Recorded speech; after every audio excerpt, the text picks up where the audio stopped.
So we're ready to go. So yeah, so for those of you that don't know me, my name's John Copeland. I'm in Australia, obviously. Um, I if everyone could just mute their microphone,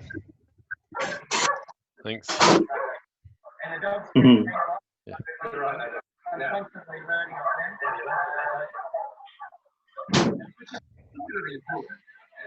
There's just one open microphone. yeah, That's Galaxy S10 Galaxy. Yeah, S5G. yeah. Could you just mute it? Thanks. Galaxy 10 S10. Oh, it's coming through. Yeah, thanks. Oh, okay. Yep, right. Yeah, there we go. Yep. So yeah, my name's John Copeland. Yep, I just have a bit of a chat about GPS triangle racing. You know, we're all at the moment we're all shut in, you know, due to what's going on in the world, and it's a bit crazy for everyone.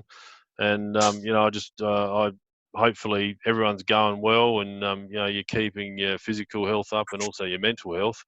And I think that, you know, we're fortunate enough to be aero modelers that we've you know, we've got other things to think about. We've got things to keep us occupied while we're in isolation, and you know, it's a good we've got a good community that we can get together and do these things. So I hope today you get something out of it. Yeah, so the bit of housekeeping is that I'm using a free version of Zoom, and the chances are that it may cut out after 40 minutes. I was on a Zoom chat last week and they went for an hour and a half. The message come up, but just in case, it may cut out at the 30-40 minute mark. So just be aware of that. What the plan is with this is I've got a bit of a PowerPoint presentation. It's got a few different stages in it. So at the end of each stage, as I said, I'll ask Dave if there's any questions. I won't keep talking the whole time, and we'll get through those sections, and then we can ask some questions, and I can answer some questions, and then yeah, at the end of it, we can have a bit of a chat as long as we can, sort of thing. But I want to sort of cut it off at the hour mark. So I plan on having probably a session every fortnight if everyone's happy with that, and they're going to be about a different subject. So this week it's from the start, so the basics of GPS flying, and I'm hoping that in the future I'll probably have another one in a fortnight's time, that we might have some special guests depending on the subject matter that can talk, because I have to have a bit of a disclaimer and say that, look, I am nowhere near a world's expert on GPS racing. I've been doing GPS racing for about 6 years, but I'm not an expert at it. So I'll just say that. So if you ask a question that I don't know the answer to, I'll definitely research it and get back to you about it. And I'm sure that there's some experts out there. We've got a few of them here today that will certainly be able to help out with that. Okay. So yeah, and also, yeah, as I said, Dave's going to monitor the questions, so we'll get into that. So hopefully everyone can see my PowerPoint there, and if it's going to work, which is not. Just hang on a sec. All right, so I've got a blank screen up there. So yeah, so I live in rural South Australia, a long way from everywhere, and basically the amount of people that are currently doing GPS flying are two. Me and another guy who lives about 200 kilometres away from me. So I sort of I feel a bit like this, and while I probably do talk to a ball a lot of the time, I don't actually look like that unless my wife goes away for a week to quilt camp. I might look like that at the end of it. But basically, yeah, I feel a bit on my own here with GPS. So I'm hoping that a talk like this is going to get more people interested around the world and also in South Australia. I'm aware that people have currently bought a bit of gear, so yeah, that's some good news. How did I get into GPS flying? I've been into scale gliding and aerotowing for probably over 20 years, and I've done, you know, I've been to aerotow events, been tug pilots, fly gliders, thermaling, and all that sort of thing. And basically, I was getting to a point a few years ago that I was sort of getting a bit sick of it, and to the point where I was going to give it up. And because I was just bored with going out flying and just thermaling and landing and doing all the same sort of thing. So a good mate of mine, he went overseas. He used to go overseas every 2 years, and he went to I think it was the second GPS World Masters, and he was just absolutely taken back by it. This is my mate Joe. and he come back and said, we've got to get into this. So we both bought gear, and basically the rest is history, especially for me. He didn't get into it that much, but I was absolutely hooked after that, and I've been addicted to it for probably about the last 6 years. How did GPS start in the world? Now, this is just from the information that I've gathered, so someone else might have something to add to this, but how did it start? GPS triangle racing started in Europe about 11 years ago. The idea of it was to, with scale glider guys, to bridge the gap between full-size task-based flying to RC scale sailplanes, basically. So flying a task where everyone competes using the same task, so as to create a uniform competition that can be done anywhere in the world, which was a really good initiative. And I've met, I've been fortunate enough now to meet a lot of these guys over in Europe, and it's amazing how we've all got the same sort of story of how we got into model aircraft and how we got into scale gliding and how we all transitioned into this great thing that's GPS. I think it was 2011 was the first World Masters in Spain at Model Flying Ranch. They have been held every 2 years since then. Back then, the gear, the GPS gear, and John Greenfield might be able to correct me on this, but the GPS gear was off-the-shelf GPS and telemetry units working with a very early version of a Sky Navigator app, which was basically a triangle on there, and it relied on Bluetooth connection to an old iPac, which I can't think of the proper name of that, which was very unreliable. And I can remember John especially telling me a story where he lost flights in a competition because of the unreliability of this. So I'll talk about the gear a little bit more after that. So we'll get onto the course. So so what we're looking at here is the triangle course. So it's an isosceles triangle, and you can see that the flight direction this is standardized across the world in any GPS equipment that you buy. So the flight direction's anti-clockwise around the course. You've got a start line in the middle there. You've got turn sector 1, turn sector 2, and turn sector 3. And then the pilot sort of stands about there, around that area. So in a competition, they have a designated pilot box that you can't fly over, and you can create that in the course, which we'll talk about in the next few weeks. So there's 3 different classes. So the main class that we started out with was called Scale and SLS class. So SLS is for a self-launch system class. So Scale and SLS use the same triangle. They might fly different times in a competition, but they basically use the same triangle. So the triangle for SLS and Scale is a 500 meter by 500 meter by 500 meter course. The total distance around the triangle, one lap, is 2.4 kilometers. The start must be less than 500 meters high and slower than 120 kilometers an hour. So that's basically that one there. And then for some reason why it won't continue. And the task time is 30 minutes. These are the type of gliders that you usually use for scale class. So the scale class sailplanes must be no greater than 3rd scale, and they have wing loading limits apply for a speed round. So in a competition, if you're going to World Masters, I think the new rules now say that every 6 rounds of racing you must have a speed round. Each glider, the type of glider that it is and the scale that it is, has a wing loading limit, so you can only ballast it up to that certain amount, and they're weighed before each speed task. So have we got any questions, Dave?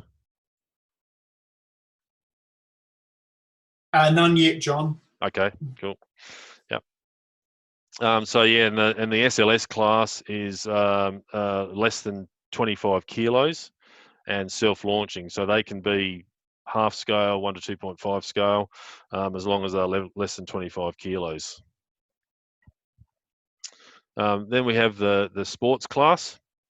So sports class, the triangle size is 350 meters by 350 by 350. And the total distance around one triangle is 1.7 kilometres. The start must be less than 400 metres and again slower than 120 kilometres an hour, and a task time is 30 minutes. Yeah, so that's basically that one there, and the gliders that are used originally. You can see the Alpina. You can see the Alpina here. Originally, the sports class, because some people were put off with maybe the pricing of the scale gliders because they were, yes, it's quite an investment to get some of these, and so they developed the sports class to bring the price down. And so the idea was that we were going to race with these Alpinas, which are not too expensive. But now, of course, things have been developed into these larger gliders, which has sort of made it a bit more expensive. And the sports class, has to be less than 5 meter wingspan and less than 7 kilos. And I think, again, John Greenfield or someone might know, I think it has to be electric takeoff. So you have to have has to be able to take off with electric power. That's correct, John. Yeah. You can't use a winch, can you, John? Or a tow? No, it's got to be self-launch, fly itself up to the start height. Yeah, so I always thought it had to be hand launchable too, but that's not the case, is it? No, there's no requirement to actually hand launch it, but I think just about everybody does because the gliders don't have wheels. Yeah. Oh, well, I've seen a few with trolleys that's all take off, so. Yeah, well, trolley would be fine. Yeah, yep, cool. And then we've got to the new class that's just been released, which I'm pretty excited about. And it's called GPS Light Class. And that's designed to be done with, say, something like an F5J glider. But the course is a lot smaller, and it's actually quite a challenge to fly this class with F5J. I have been playing around with this a fair bit recently. So the course is 200 metres by 200 metres. A total lap is about 1 kilometre, and the start height must be less than 200 metres and slower than 60 kilometres an hour. But the one with this one here, the other classes do have, in competitions, they do have a do not exceed height, and that can be set on the day in a competition. But the GPS light class, you can't exceed 350 metres, which can actually be quite difficult in an F5J glider, because as you guys know that fly F5J gliders, they can go up pretty quickly. So you have to be a bit careful about that. And the task time is a lot shorter. It's 20 minutes. But as I said, it's quite exciting to fly that task. It actually works really well. The idea is that you fly it with a existing F5J or an F3J. There are wing load limits in a competition that apply, and there's a whole list of, I think Philip Kolb's developed a list of all the F5J, F3J gliders out there, and they have a wing load limit for those. And this is a picture of the current hot machine, which is a GPS version of a P2K, I think, if someone else wants to correct me on that, but that looks like what it is. So how are we going, Dave? You got any questions? I think one point of clarification was that the wing loading limits in the scale class apply to all the flights, not just the speed round. Oh, okay. Yep. And okay. Just a couple of discussions offline on the side here. John Greenfield said he thinks that the height limit's 300 metres, but Aro in Finland said the rules say 350. Could you clarify that? Yeah, I thought it was 350. Andre would know that if Andre's there. Andre says 350. Thank you, Andre. Yep. Yeah, 300 would be a bit low, I think, because you can easily exceed 300. So, yeah. All right, so that's it with the questions. So, so we can get on with the gear. So this is the GPS gear. Now, this is the RC Electronics gear. So for me, I haven't really had any experience with any other gear. I've used the T3. I've used all this gear right from the word go. So I started off with T3000, which we'll go through that in a minute. And I have used the old Sky Navigator app, which was fine. You could actually link that to a T3000, but there are other there is other GPS gear out there.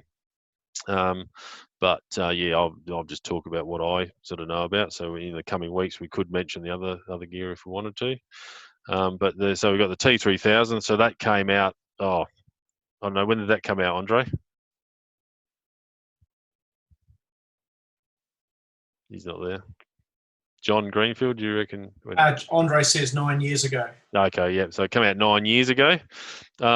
It was a breath of fresh air, I suppose, compared to the last lot of GPS gear that we had, and the Vario in it is particularly good, and I've used that pretty well faultlessly for the whole time that I've been doing it up until the last couple of years, and it's working really well. And I have a second lot of gear in my glider if I'm in a competition and use that as backup gear, but a lot of people are still using it as their main GPS gear, and now it can be linked to Albatross, the new Albatross app, which it works really well. So this is the T3000 receiver unit. So that's got a lot of settings in there that you can play around with to get to voice telemetry that you require. You can get as much or as little as you want. It's got a lot of good telemetry feedback. This is the airborne gear, less this cable here, which is actually a data update cable for for this little thing here that's just out of picture. So yeah, this here goes in your glider. You've got a Tech Vario there, so that has a Tech probe on it, and yeah, that Vario works really well. That was like a whole new world once I heard that for the first time.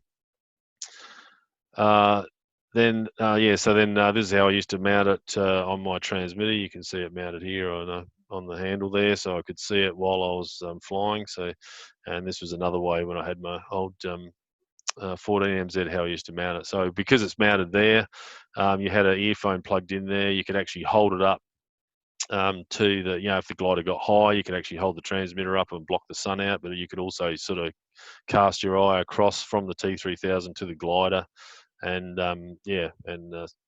watch both at the same time, sort of thing. This is how some people like mounting it. So you can have it so it talks to a tablet using the Skynet. It was the Sky Navigator app, but now would be the Albatross app. So you've got the T3000 mounted there. You can see that he's listening. You've got an ear jack in there, listening to the telemetry through the T3000. And you're glancing at the screen, and he would have a caller there looking at that screen also. Now the new revolutionary gear was the Snipe, Raven, and Albatross. Has anyone got any questions about the T3000 first up, Dave? John, just a few guys have pointed out that it's no longer available, only second-hand. Yeah, that's right. Well, yeah, but Andre's made an adapter for it to go to Albatross, but yeah, they're not making it anymore, unfortunately. But there will be some. I'd say there'd be a few people that have them still, and some second-hand ones out there. Yeah. Yeah. So this is the new latest for a scale glider, is the Snipe Raven, and also combined with the Albatross.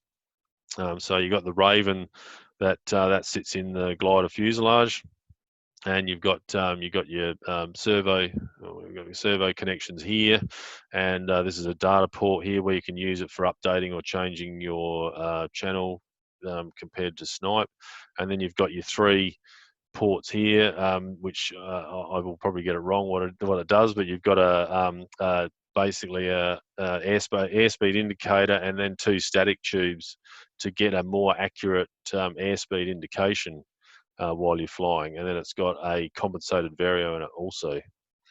And this is how I've got it mounted in one of my gliders currently, and you can it's very good the way that works with all that telemetry feedback. Then you've got the Snipe, which is the receiver part, and you can see that that's mounted up here on this. Where's my pointer going? Yeah, it's mounted up there, and I've got it on the tablet there just to try it out. But also I have it mounted on the back of my transmitter here, like that there, so it makes it a little bit easier to use. And some people mount their tablets in different ways, but they've still got the Snipe on there. I'll just go back. So with the Raven, the beauty of this is, and we'll get into this more over the coming weeks when we start talking about setup, and I might get Andre to actually talk about it a little bit more. There's really the way that Andre's developed this is actually quite good, and you can do things like actually because it's got the accurate airspeed indication and the Vario, you can actually do quite an accurate polar curve measurement of your sailplane, which so you can actually you go out and fly this particular you fly the aircraft in a particular way that Andre has briefed us on, and then you send the information, you send your flight to him, and he can actually put it in a graph, and he's got graphs for all the current GPS sailplanes around the world, and you can actually compare it. So you can actually do a polar flight, go out, make an improvement to your glider, go and do another polar flight and see whether it's an improvement. It's an incredible technology what he's done with that.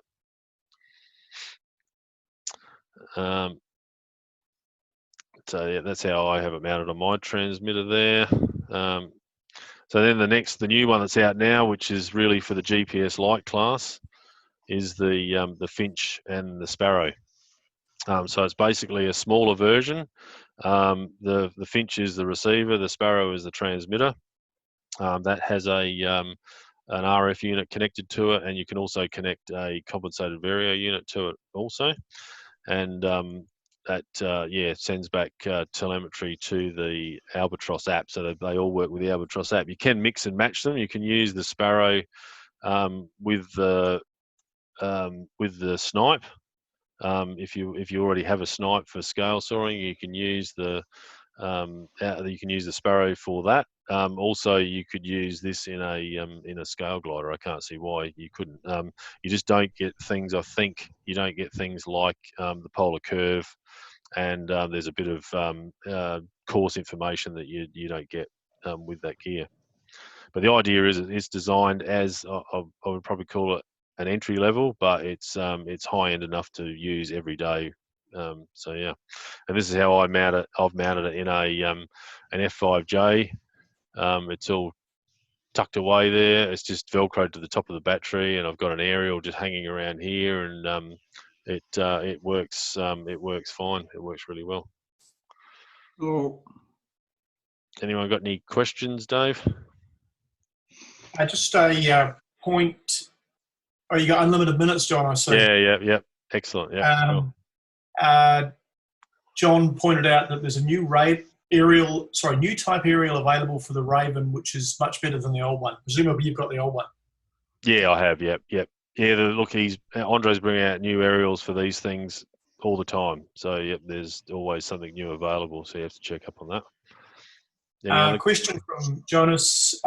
Any experience from Sparrow with Jetty without the Finch? I guess that means using the Jetty downlink to bring the data home. I haven't, no. Is there anyone out there that has? Have you used it? Oh, you're not using that, are you, Dave? I think Andre has used the back channel.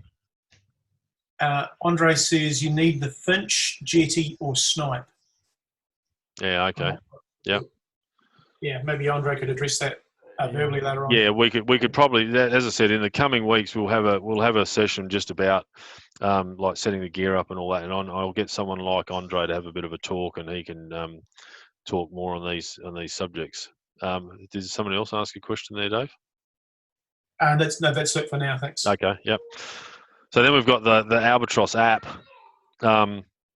That works with all this gear that Andre's put a lot of time and money into developing, and it's absolutely a game changer. It works so well, and I've been it was a pleasure that I was a part of being a beta tester with him. So I've worked with it right from the word go, and now what's been developed out of that is just absolutely incredible. It's very user friendly, and it just makes it very easy for someone coming in to start and just use the app. So that's the main front screen there that you can see. And now I have a bit of a. All right, so then these are just some of the menus. As I said, we could go through this all night. These are some of the menus here, so you can see I've got my gliders set up in this menu here, and you can just add a new glider. It comes up with a whole new section where you just put in the glider, you put in the wingspan, the weight, you can call it whatever you want.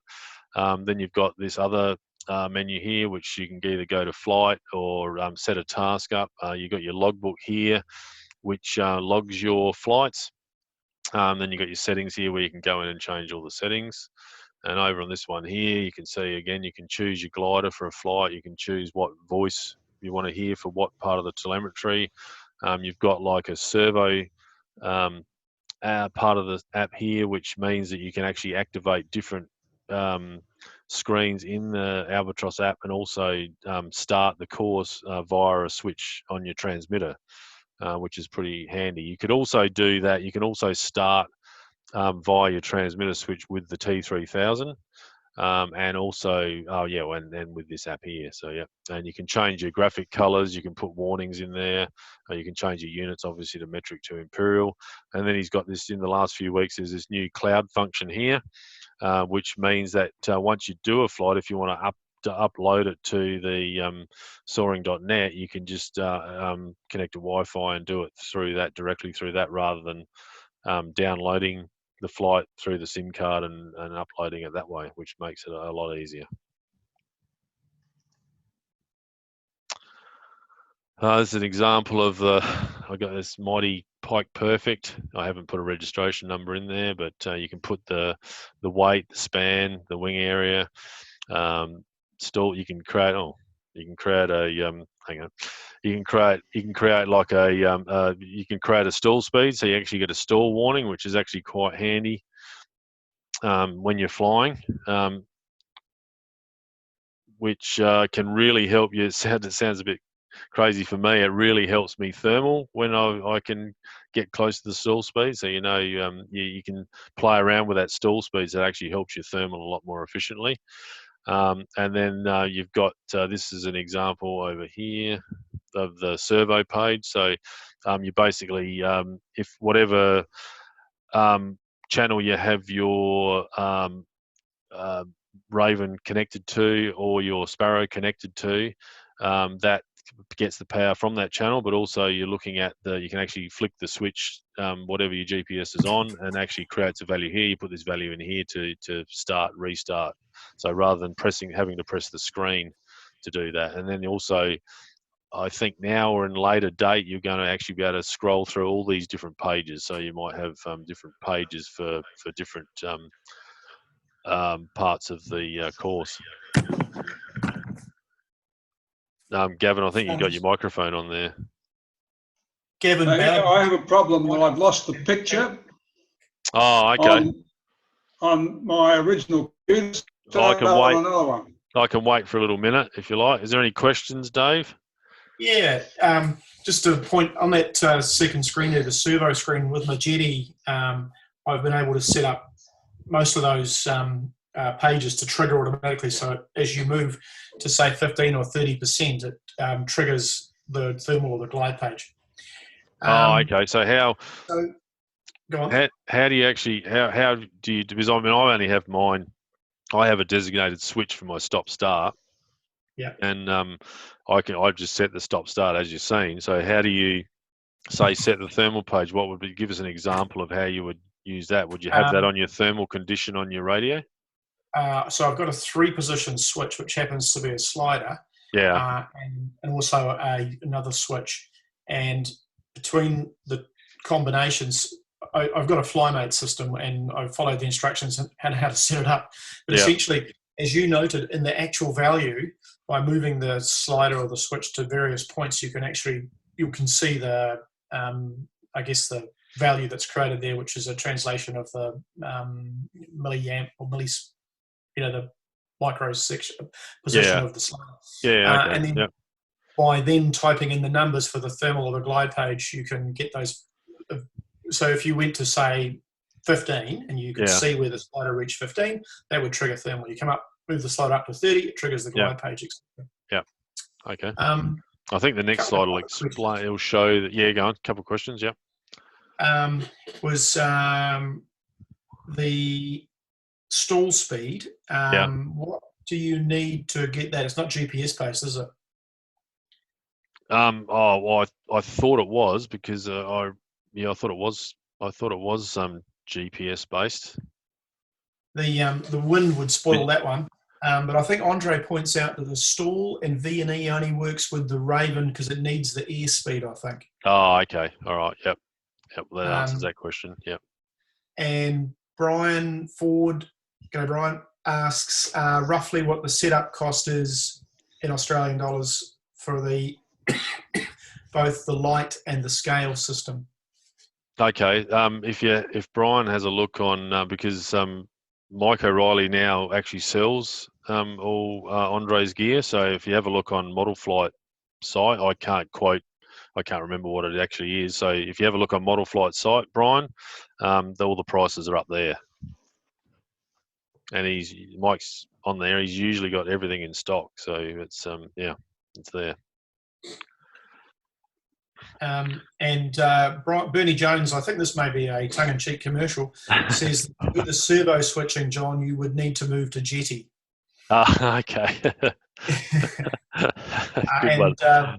John Greenfield says he uses a flight mode switch to change the page. Right. Okay. Yep. Okay. Yeah, I'll have to have a bit of a play with that. How you going, Gavin? You can see the video again? I can see the video. I've got the Samsung whatevers. Okay. Yep. Cool. I can't turn my own image off. Oh, you can turn the microphone off. That's all right. But I can't. It's all quiet now, so it's all good, mate. So as long as you can I'm listening to you on one computer and watching on the other. Oh, okay. All right. No worries. We'll leave you alone.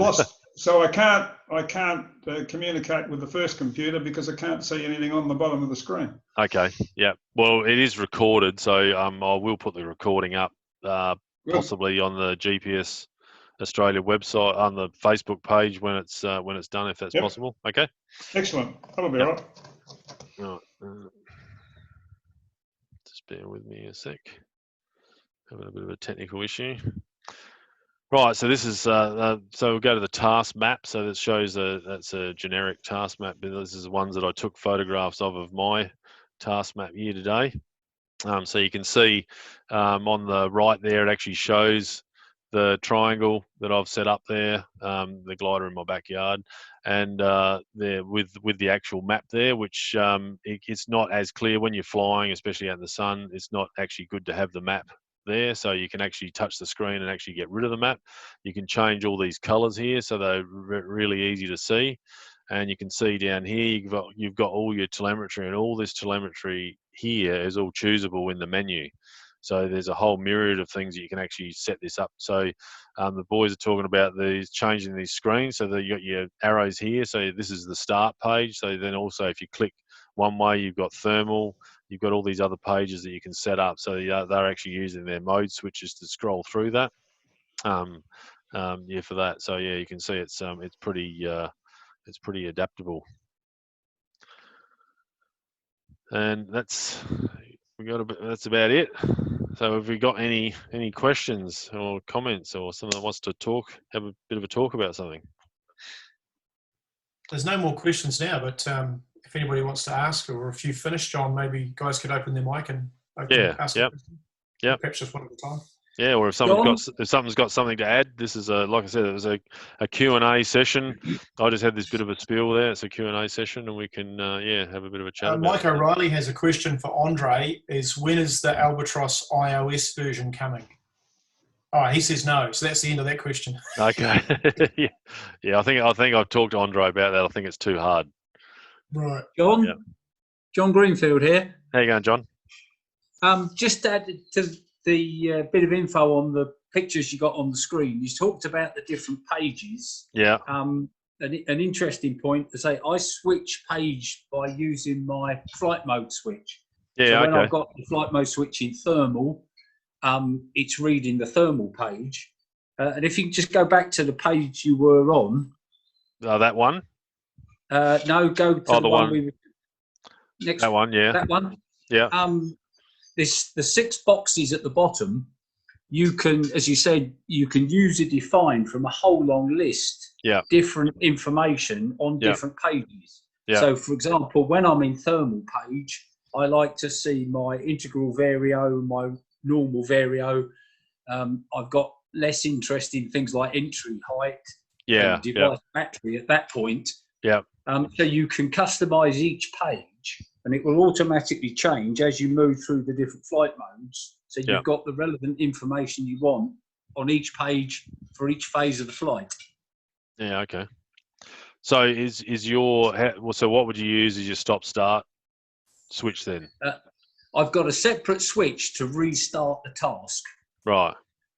That way it's something defined, and then my flight modes, which are basically on my sport class models, are set up as just thermal, normal and speed. Yeah. Although I do have a thermal 2 and a speed 2.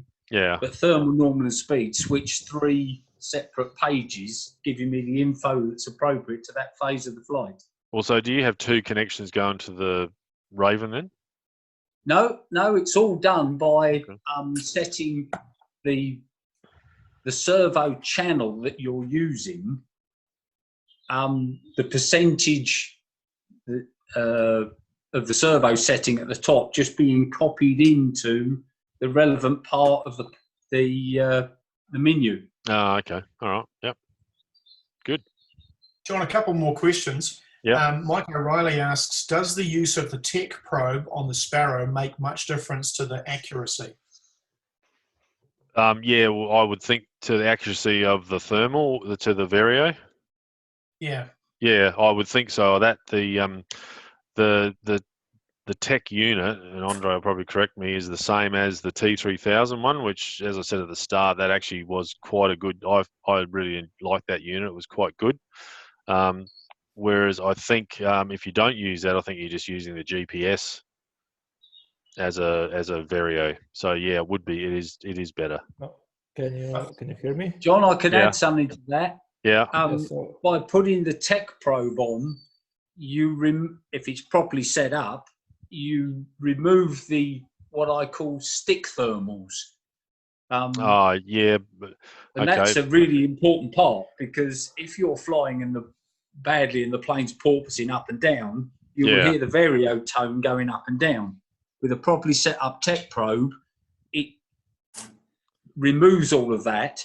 Yeah. And you will only be going up if the air is going up. But it's important to remember that if the air is going up, but you're flying really badly, you could be going down and hearing an uptone. Yeah. Okay. Yeah, but I think if you set the compensation high, that wouldn't give you stick thermals. I would have thought the electronic compensation. No, Electronic compensation does basically the same as the tech probe. Yeah, that's right. Because I mean, I've got my electronic compensation set quite high, and I don't get stick thermals, and I haven't got a tech probe on that. So Andre wanted to say something. If you didn't run electronic compensation, which you can't do in Sparrow, and you don't run a tech probe with Sparrow, then you can get stick thermals. Oh, okay. Yeah. So you're talking about with Sparrow and Finch? Yes. Yeah. Okay. Sparrow can run with Finch or Snipe, of course. Yeah. Andre, so do you hear me? Yes, I can hear you. Yeah. Okay. So it will be the best to clarify all these tech and Vario issues. So Vario is always based on barometric pressure sensor, not on GPS. In all devices. Oh, okay. Okay, that's the first fact. As Sparrow also has barometric sensor integrated. So what is the tech sensor and tech probe? This is the total energy compensation. That is like, I don't know who was the guy who was speaking, explained you that you don't get the false Vario signals when you do the change on elevator. And this is like, I would say, for the light class, if you fly very low wing loading, basically 18 grams, 15 grams possible with no new planes, you have no energy to compensate. So you don't really need tech probe and tech sensor, as you will pull the elevator, the plane will not move up, for sure not, as there is no energy. Once you put in more weight, you have more energy, then you need it. Otherwise, when you will pull, the Vario will start beeping, but the air is not moving up. So that's the reason. The electronic compensation is basically mathematical equation of the tech probe, but it needs airspeed to do it, so only works on Raven, not on Sparrow. Right. Okay. So I hope now this clears. Yeah, thank you. So, for those of you who don't know who Andre is the CEO and the inventor of RC Electronics. He is our go-to guy and guru. He's a top lad, and he's done a fantastic job of this gear. Thank you, Andre. John, a few more questions. Yeah. From two different people. The climb, when you launch the aeroplane to entering the course, is there a time limit? And if so, how long is it? There isn't a competition. They have a working time. The working time for scale in the World Masters, say for instance, for scale is 20 minutes, and for self-launch is 10 minutes. Not sure about the other classes, but yeah, when you're flying on your own, no, there's not a limit. Yeah. Thank you. Yeah, so if you're flying on your own and are just uploading flights to the website, there's no limit there. You can have as many starts as you want. Thanks, John. Yep. David Woods asks, can you explain more about how the stereo audio works and is only available on Snipe and not Finch? Yeah, well, the stereo.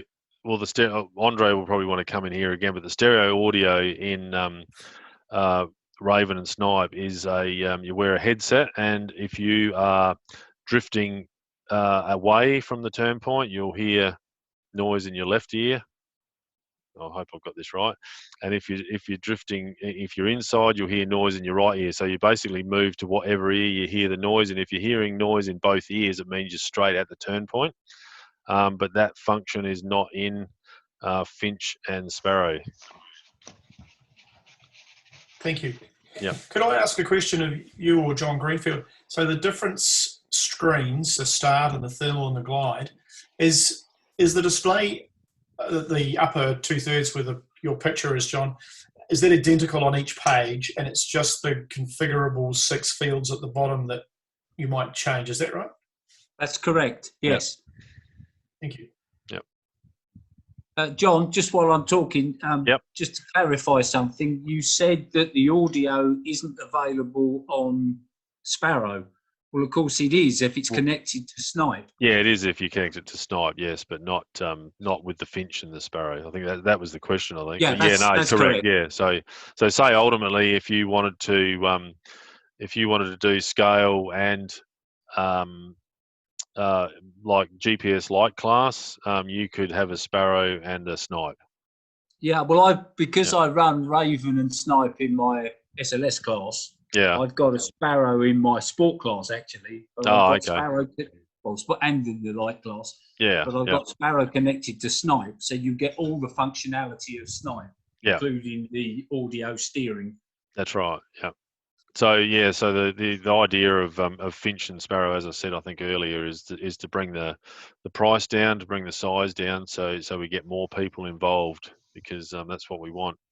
As I don't want to be this lonely person flying in Australia on my own, so it'd be good to have someone else do it. So once this whole virus thing is going, and as I said earlier, what I'm hoping to do is to have these sessions to try and encourage people who have either bought the gear or to go and buy the gear.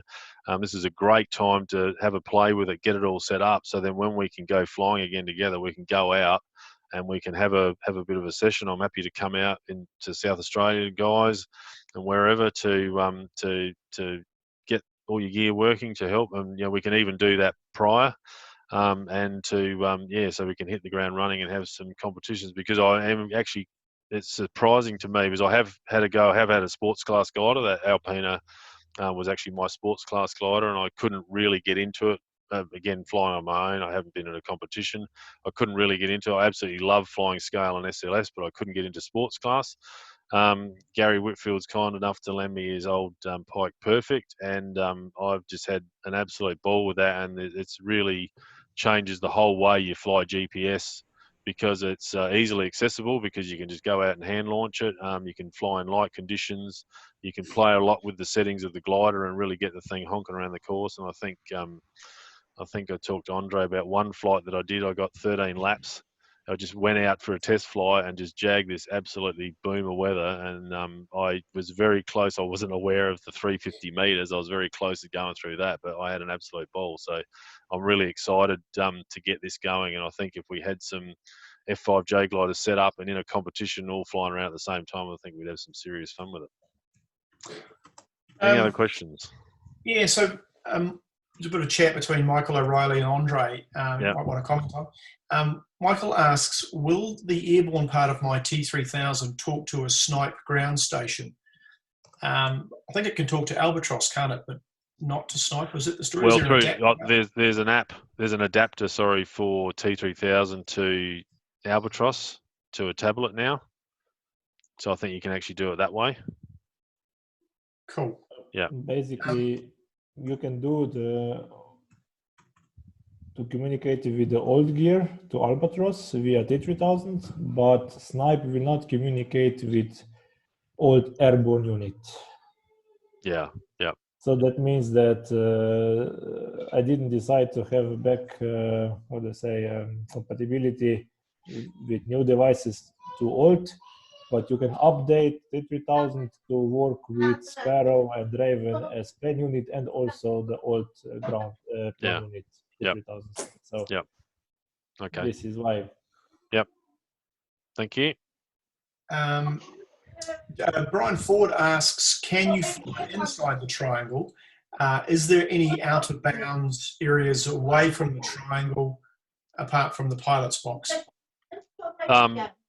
Well, not in a. If you're flying in your own, no. Sometimes they have they don't have an outer limit. I don't think I've never seen an outer limit in a World Masters, but the pilot's box is the only out of bounds area, and the pilot box in a competition can actually be quite big because it can cover the whole runway. They can cover the whole pilot box back to the campground, so it can be quite a big area. And usually they have a cut-off height of 150 meters, so you can't, once you're at 150 meters, you can't fly over that area. Higher than that, you usually can. It depends on the competition on the day, but flying on your own, no, there's not, apart from the normal normal flying rules. Thank you. So you can fly inside the triangle, outside the triangle. You can go around the triangle. If you missed a turn point, you can go around the triangle backwards on your own. Obviously, doing that in a competition, you have to be very aware of doing that. You have instances such as a lot of the time, if I'm flying, especially with F5J in good weather, is you have difficulty starting because the lift is usually the strongest on the start line, and you can guarantee that once after about the 5th attempt, you actually get through the start line, the lift usually dies off and the lift disappeared for some reason. But you can have the beauty of having it switchable on your transmitters. You can have several attempts to go through, but yet sometimes maintaining that height and speed is actually quite difficult.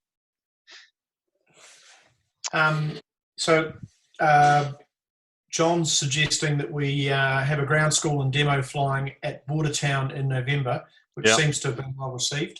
I'll come. You can cross the Tasman by then. Yeah, okay. Is John coming?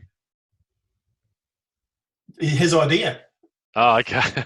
Yeah. I would like to think it would be possible. Yeah, okay. There's worse places in the world to get locked down, John, too. Thank you. A question from another John. Please explain to Dave Woods that without the stereo sound, the verbal commands do tell you that you are inside or outside the triangle. T3000.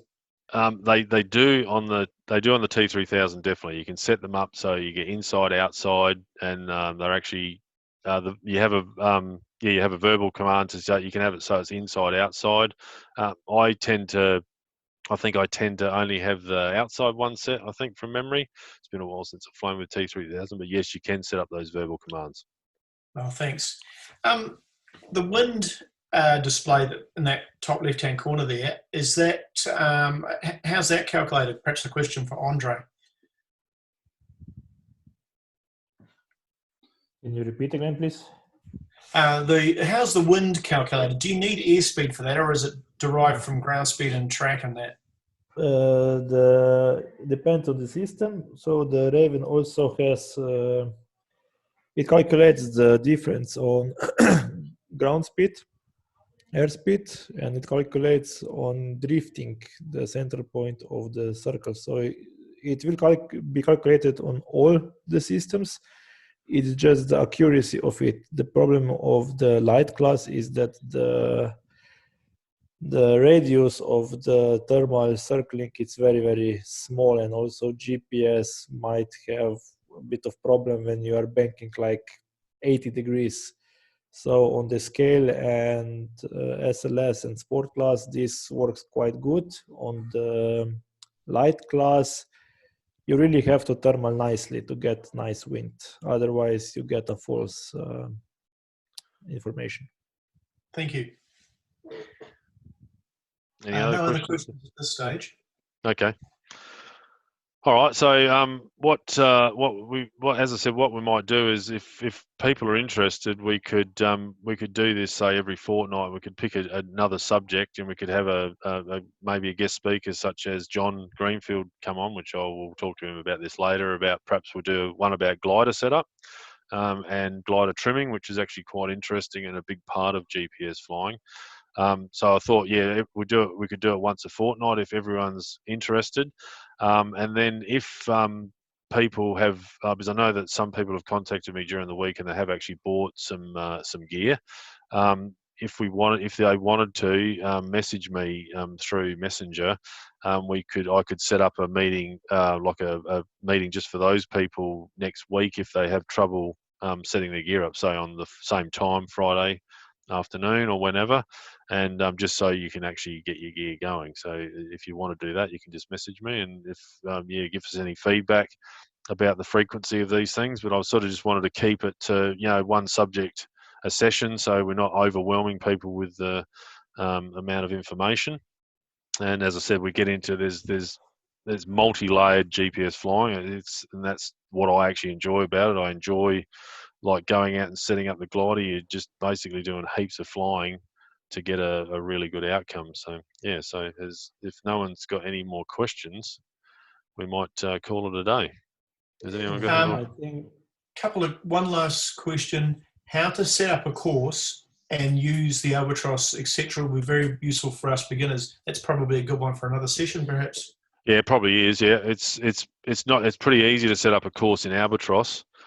Because you've just got it comes up if you set up a new course, you've got a world map. And I'm not sure where it starts, Andre. Where does the world map start? It starts a long way away from Australia, I know that. And you've basically got... Right over Andre's house. Yeah, that's right. That's what I thought. It's the newest version will start where you are.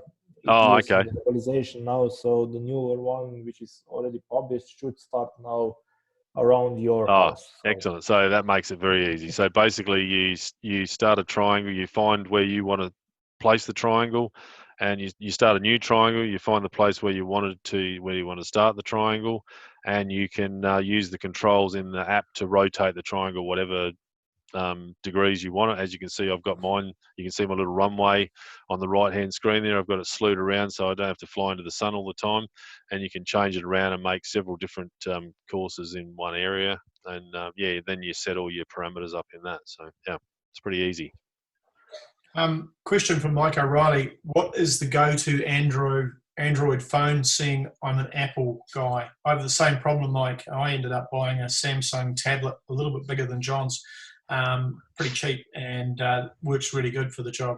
Yeah, well, that's a good question, actually, Mike. I bought the phone that I'm using, which is the one in the picture, is a S5. It's quite an old Samsung, and it had some issues, some software issues, firmware issues with it. So I had to actually crack it. I think I got on the internet and cracked the firmware in it up to an S7. I reckon Rob Johnston got his up to an S9, and now that works absolutely faultlessly. It's not a good idea to use an actual phone, even though this is a phone. It hasn't got a SIM card in it, because I don't think people at your flying field are going to be very happy if your device starts ringing. Usually they ban phones on the flight line. So yeah, I just bought I think this one cost $100.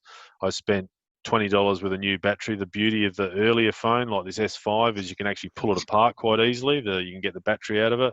The back just comes off. You can get the SD card really easily, and I just find it's even though it's cheap, it's really easy to use and not expensive. So yeah, whereas the later Uh, model phones, you've actually got to unglue them to replace the battery. what I would suggest is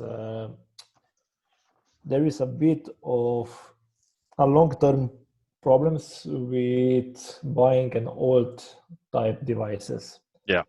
The issue is that nowadays the Android apps, they just consume more and more functions, and more processor power is required, and more RAM is required. Yeah. So I would recommend you that you use latest. I would say Android 8 or 9 device, as then you will have no issues on Albatross, and everything will run perfectly. The first problem came when we introduced the tail on the glider, and the guys with older phones or tablets, they couldn't use it because it just froze up totally, like 1 hertz refresh rate. Oh, so Could not the fly. processing power wasn't enough. Yeah, then Yeah. when they disabled the tail, it was working again. So Yeah. I would use, let's say, newest. I'm flying, as you saw in the words, I'm flying with my phone, and yes, you can turn it into the airplane mode, and this is okay also Yeah. for the competitions. Yep. And this is like UmiDigi Chinese phone for $120 on Amazon, and it's latest everything, and it has the battery of 5 amp hour, Yep. which is the same as a tablet, more or less small tablet. And it runs, I could fly it whole day on the competition and then recharge it. Okay. Yeah. And what well, I that- would also, Well, the number one What? thing is that the phone has an OTG USB in it. yeah, Yeah, that's because also the, because one issue is I did buy several old phones and none of them worked because they didn't have an OTG USB. So an OTG USB puts power out. So if you can, the way you test it is if you get a USB drive to a micro USB connection and try that, and the USB drive flashes, it means that's an OTG. I've bought phones that they say, oh, you can turn it on and all that. No, it doesn't work. So with the Samsungs, as far as I know, all the S phones have an OTG USB, whereas the A's, the early A's, don't. yeah, that's also So correct. yeah, so that's why I was always skeptical. So you bought a Chinese phone and it works okay, Andre. Yeah, it works, but I would say that more or less all people, especially in competition, they all fly more or less the same tablet or phone. Yeah, And unfortunately, there are a bit older versions of Samsung, but they are now switching to newer versions, and now they are all happy. Yeah. And what I would also like to just point out, the Albatross app as it is free to download. You just download it, you can play with it, everything. You can create a task, you can create a glider profiles, you can customize your now boxes. You can do anything with it with zero cost. So if somebody would just like to get an idea how it looks like on his phone, just download it on Google Play Store. And then you will just require a license after you connect the device to it. And I would like to point out also one thing. If John, you could publish the, 1 second, I have to close the doors. yeah, Sorry. So if you could publish the link to GPS triangle link, yep. Well, we'll put some links up.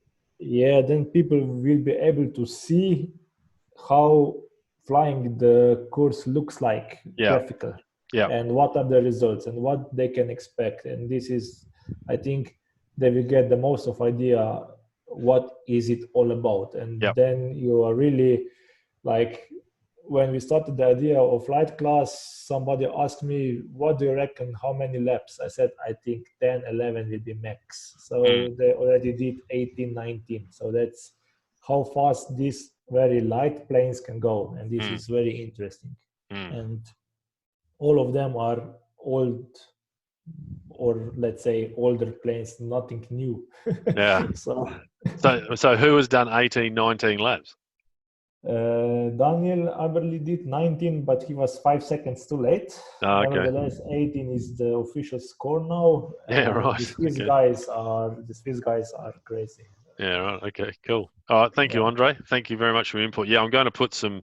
I'll put some links up on the GPS scale soaring Facebook page, including the RC Electronics one, and I'll put the GPS Triangle Net one up also, so you can have a look through that and have a look at people's flights and click on it, and you can actually see the trace of their flights. Okay. So I think we'll wrap it up there, Dave. We haven't got any other questions. No, there's several expressions of thanks, and perhaps if I could, on behalf of all the guys, say thank you very much for the initiative and your presentation. We really appreciate it, and look forward to doing it again. All right. Thank you very much. I appreciate that. Yep. So just keep an eye out on the GPS soaring page on Facebook, and I'll put a link up for. It'll probably be a fortnight's time. As I said, if people want to message me, if they want to set their gear up between that time, yeah, just send me a message and I'll work at it. If there's a few people interested, I might create another Zoom session. We'll just get on there and do it online. Okay. Thank you very much, everyone. We'll see you later. Have a good weekend. Thanks, John. Thank you, John. Yep. Well done. Yep. No Thanks, worries. John. Good session. Yep. See ya. See you later. Take Thanks, care. John. All right. Yep.